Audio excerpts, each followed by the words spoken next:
Hello everyone, welcome back to science in minutes.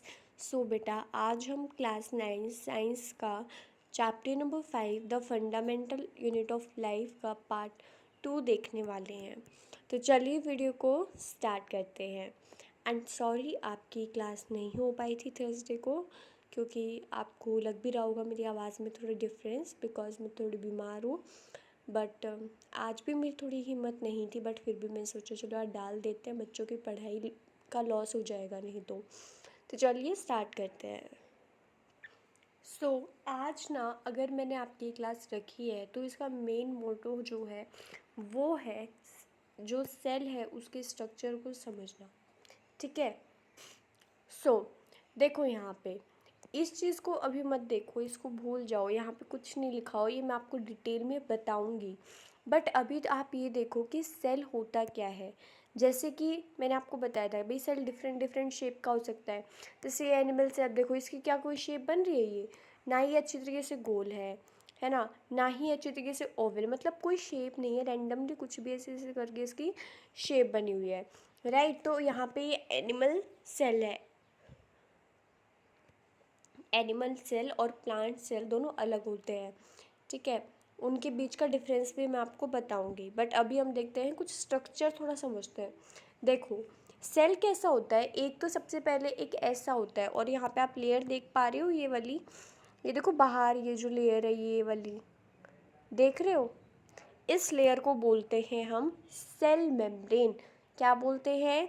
Cell membrane. इसे cell membrane के साथ साथ में प्लाज्मा मेम्ब्रेन भी बोल सकते हैं। ठीक है, ओके डन। उसके बाद सेल के अंदर पहले तो सेल मेम्ब्रेन आती है सबसे पहले। जैसे भाई हमारी बॉडी में सबसे ऊपर क्या होती है? स्किन होती है ना, ताकि भाई कुछ भी ऐसे डैमेज ना हो सके या बाहर की चीज़ हमारी बॉडी के अंदर ना जा सके, है ना। तो ऐसे ही सेल के अंदर एक प्लाज्मा मेम्ब्रेन या सेल मेम्ब्रेन होती है। उसके बाद क्या होता है अंदर, ये जो आप देख रहे हो ना, ये बड़ा सा ये गोला, ये ठीक है, और उस गोले के अंदर एक बॉल जैसी रखी है, आप देख रहे हो यहाँ पे। इस बॉल जैसे को हम बोलते हैं न्यूक्लियस। क्या बोलते हैं? न्यूक्लियस। और ये सबसे मेन होता है सेल के अंदर। ठीक है, फिर ये जो आपका था ना, इसके अंदर इस बॉल को छोड़ दो, बाकी ये जितनी भी चीज़ें उसे हम बोलते हैं न्यूक्लियसिस। क्या बोलते हैं? न्यूक्लियसिस रीजन, या फिर हम ओनली न्यूक्लियसिस भी बोल सकते हैं। ठीक है, चलिए अब क्या है यहाँ पे कुछ सॉरी, अब देखो यहाँ पे क्या होते हैं, जैसे कि ये जो आपको डिफरेंट डिफरेंट चीज़ें दिख रही हैं, ये सब क्या होती है? Cell organelles.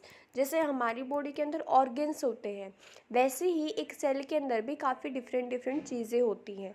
ठीक है, सो यहाँ पे ये हमें पता चल गया न्यूक्लियस एंड न्यूक्लियसिस होता है।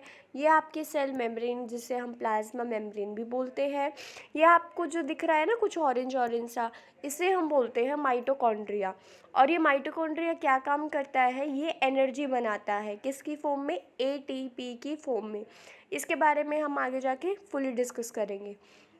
अब यहाँ पे आप ग्रीन ग्रीन जो देख रहे हो, इन्हें हम बोलते हैं एंडोप्लाज्मिक रेटिकुलम। आई नो थोड़ा सा टर्म अभी हार्ड लग रही होगी क्योंकि फर्स्ट टाइम देख रहे हो, बट धीरे धीरे आप याद करोगे तो आपको इजी लगने लग जाएंगी। सो ये जो आप देख रहे हो इन्हें बोलते हैं एंडोप्लाज्मिक रेटिकुलम। राइट, और ये एंडोप्लाज्मिक रेटिकुलम दो टाइप के होते हैं और ये न्यूक्लियस के पास में ही मिलते हैं। कौन कौन से टाइप के होते हैं? एक होता है soft and smooth endoplasmic reticulum, और एक होता है रफ एंडोप्लाज्मिक रेटिकुलम। ठीक है, फिर आते हैं, देखो जैसे कि आपके ये वाली क्या होते हैं, लाइसोसोम्स होते हैं, है ना। ऐसे ये जो छोटे छोटे आप गोले देख रहे हो ना, ये क्या होते हैं? आपके राइबोसोम्स होते हैं। तो बहुत सारी चीज़ें होती हैं एक सेल के अंदर, कहने का मतलब ये है। और ये सभी क्या होते हैं? Cell organelles. और ये सेल ऑर्गेनेलीज कहाँ पे रहते हैं?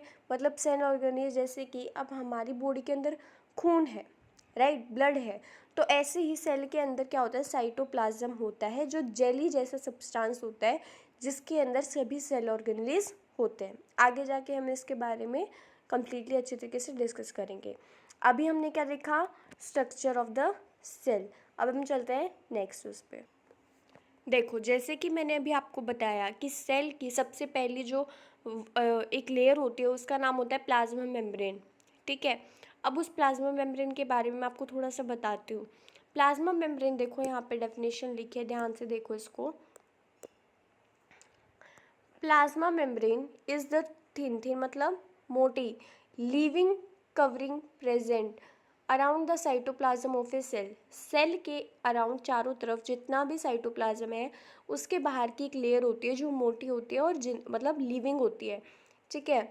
It separates the cell from its surrounding, मतलब भाई जैसे आपके ऑर्गन के ऊपर भी कुछ ऐसे स्किन सी रहती है, कुछ परत रहती है जो उसको बाहर का जो एटमॉस्फेयर है, आपके शरीर के बाहर का जो एटमॉस्फेयर है उससे बचा के रखते हैं, वैसे ये भी सेल के अंदर की चीज़ों को बाहर के एटमॉस्फेयर से बचा के रखती है।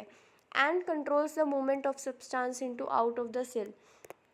जैसे कि भाई आपकी स्किन मान लो, राइट, अब आपकी स्किन बॉडी के अंदर ऐसे ही आने देती है क्या, किसी को नहीं आने देती।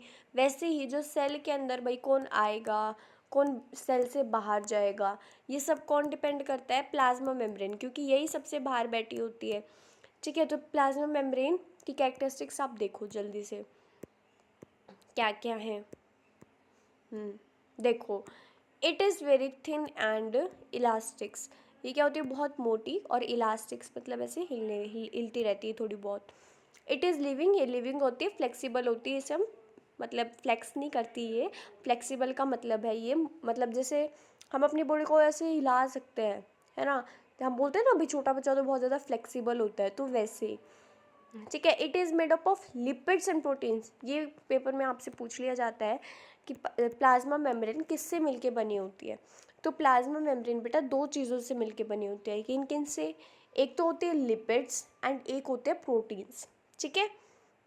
इट इज़ सिलेक्टिवली परमेएबल, ये सिलेक्टिवली परमेएबल होती है, इसका मतलब क्या होता है, इसका मतलब होता है कुछ गिने चुने चीज़ों को ही सेल के अंदर जाने देना, ठीक है। जैसे ये नहीं है कि जो प्लाज्मा मेम्ब्रेन है वो हर एक चीज़ को सेल के अंदर जाने देती है या हर एक चीज़ को बाहर आने देती है, नहीं, वो सिलेक्टिवली उसने कुछ सिलेक्ट कर रखे हैं कि यही जा सकते हैं सेल के अंदर, इसीलिए इसे सिलेक्टिवली परमेएबल बोला जाता है, ठीक है।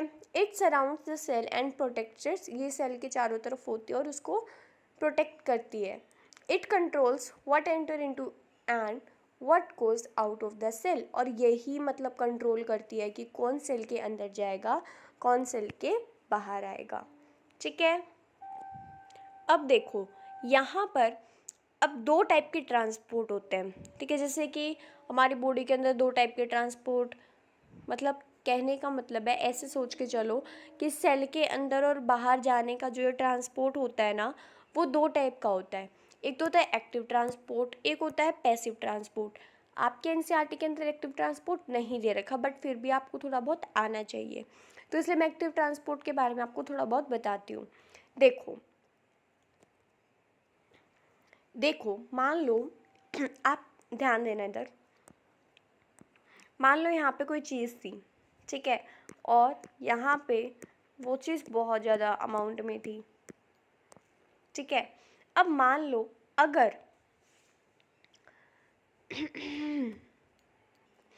यहाँ पे कम है ना, वो सब्सटेंस, मान लो ये कुछ एप्पल्स रखे हैं, ठीक है, लेट सपोज आपको समझाने के लिए बोल रही हूँ, मान लो ये एप्पल्स रखे हैं, ठीक है, इस पेटी में 3 ही एप्पल्स है, इसमें काफ़ी ज़्यादा एप्पल्स है। अब मान लो किसी ने आकर सोचा कि भाई ये छोटे हैं, भाई इनको मैं इनके अंदर डालूंगा, इस मतलब एक पेटी मुझे ज़रूरत पड़ गई, ठीक है, तो मैंने सोचा कि भाई इनको एक ही पेटी में डाल देता हूँ, ठीक है, इनको एक ही पेटी में डाल देता हूँ। फिर मैंने सोचा यहाँ पे अब मुझे बहुत ज़्यादा लेके जाने पड़ेंगे इसमें, तो इसलिए मैंने जहाँ पे जो कम अमाउंट में चीज़ थी वो मैंने ज़्यादा अमाउंट वाले में डाल दी। तो यहाँ पे कौन सा ट्रांसपोर्ट हो गया, एक्टिव ट्रांसपोर्ट। एक्टिव ट्रांसपोर्ट का मतलब समझे कि जब लोअर कंसंट्रेशन से, भाई लोअर अमाउंट में कोई चीज़ रखी है उसे हम हाई कंसंट्रेशन वाली रीजन पे डाल देते हैं, तो उसे हम बोलते हैं एक्टिव ट्रांसपोर्ट, ठीक है। मान लो भाई जहाँ पे कम चीज़ है, एक और एग्जांपल लेते हैं। देखो मान लो ये ग्रेप्स थे, ठीक है, और यहाँ पे 2 ग्रेप्स थे। अब मान लो मैंने कहा भाई तुम एक्टिव ट्रांसपोर्ट करो, तो तुम क्या करोगे, जहाँ पर चीज़ कम है उसे तुम ज़्यादा चीज़ में डाल दोगे, ठीक है। लोअर कंसंट्रेशन वाली चीज़ को आपको हाई कंसंट्रेशन रीजन में पहुंचा देना है, तो इसे हम बोलते हैं एक्टिव ट्रांसपोर्ट। इसकी आप डेफिनेशन रीड कर लेना, ठीक है। अब हम चलते हैं नेक्स्ट ट्रांसपोर्ट की तरफ, जो आपकी एनसीईआरटी ने आपको बताया है, समझाया है। नेक्स्ट ट्रांसपोर्ट जो है वो है पैसिव ट्रांसपोर्ट। पैसिव ट्रांसपोर्ट क्या होता है, देखो जैसे कि एक्टिव ट्रांसपोर्ट में हम क्या करते थे, लो कंसंट्रेशन से हम हाई कंसंट्रेशन में लेके जाते थे, ठीक है। लेकिन पैसिव ट्रांसपोर्ट पे उसका उल्टा करते हैं, हाई कंसंट्रेशन वाली चीज़ को लो कंसंट्रेशन वाली चीज़ में डालते हैं। जैसे मान लो यहाँ पे बहुत सारे ग्रेप्स रखे हैं, बहुत ही ज़्यादा है, ठीक है। और पैसिव, ठीक है। एक्टिव तो है, लेकिन वो थोड़ा सा ऐसे ना मुझसे नहीं होगा ऐसे आलस वाला है, ठीक है। पैसिव एकदम जल्दी से लाओ, जल्दी काम कराओ, ठीक है। तो मान लो मैंने उसको बोला भाई इनको एक ही पेटी में कर दे, ठीक है, 2 अलग अलग पेटी में। तो उसने सोचा भाई मुझे तो काम करना है ना, इन तीनों को उधर डाल दूंगा तो बहुत जल्दी ख़त्म हो जाएगा।